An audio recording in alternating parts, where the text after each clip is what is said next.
Praise the lord. దేవుని నామానికి స్తోత్రం. ఈరోజు పరిశుద్ధ దేవుని వాగ్దానం ఫిలిప్పీయులకు రాసిన పత్రిక 2వ అధ్యాయం 8వ వచనం. ఆయన ఆకారమందు మనుష్యుడిగా కనబడి మరణము పొందినంతగా, అనగా శిలువ మరణం పొందినంతగా విధేయత చూపినవాడై తన్ను తాను తగ్గించుకొనెను. యేసుక్రీస్తు ప్రభువు చిన్న రాయి వలె ఈ లోకానికి వచ్చాను. ఈ లోకములోని రాజు వలె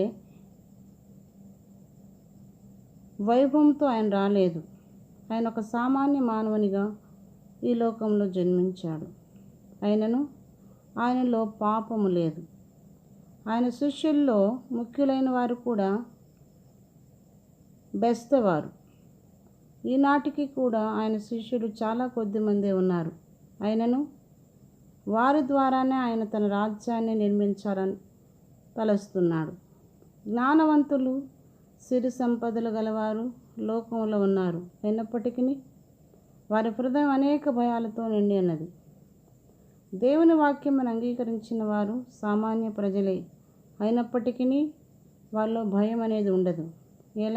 ఎందుకంటే వారి హృదయాలు సంపూర్ణ సమాధానాలతో నిండి ఉన్నాయి.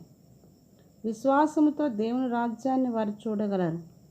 వారి నేత్రాలు ఆ రాజ్యం పైన నిలిచి ఉన్నాయి. అందువల్లనే వారు సంతోషంతో జీవించగలుగుతూ ఉన్నారు. బంగారము ఈ లోక ఘనతను చూపుతుంది. వెండి ఈ లోక సంపదను చూపుతుంది. ఇత్తడి ఈ లోక జ్ఞానాన్ని, ఇనుము మానవాధికారాన్ని సూచిస్తుంది. ఈ నాలుగింటిని ప్రతి మానవ హృదయంలో మనం చూడగలం. ప్రతి ఒక్కరూ లోక మహిమను, సంపదను, జ్ఞానమును, అధికారమును ప్రేమిస్తారు. అయితే అవి శాశ్వత కాలం ఉండవు. ఒక దినం అవన్నీ పూర్తిగా నశించిపోతాయి. నీవు జయించు వాడవుగా ఉండాలని కోరినట్లయితే లోక ఘనత, సంపద, జ్ఞానము, అధికారం పైన నీకెట్టి మక్కువ ఉండకూడదు. వీటి నుండి నీవు సంపూర్ణంగా విడిపించబడి శుద్ధీకరించబడాలి.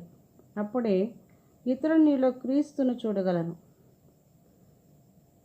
చేతి సహాయం లేక తీయబడిన రాయి నీలో వ్యాపించి అభివృద్ధి చెందుతుంది. క్రీస్తు జీవంతో నింపబడటకు నీవు మనస్ఫూర్తిగా ఆశించదవు. అప్పుడే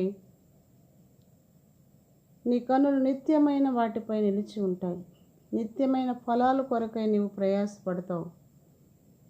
కనుక ప్రియమైన దేవుని బిడ్డ, జీవము గల దేవుడు మనల్ని జయించువారుగా చేయాలని మనం కోరుకున్నట్లయితే ఆ ప్రభువు చేతి నీడలో ఆయనకి విధేయులై ఈ లోకములో ఆయన రాజ్యాన్ని స్థాపించడానికి ఆయన సైనికులుగా మనము ఆయన చేతి పనివారిగా పని చేయగలటానికి పరిశుద్ధాత్మ దేవుడు మనకు సహాయం చేయనుగాక.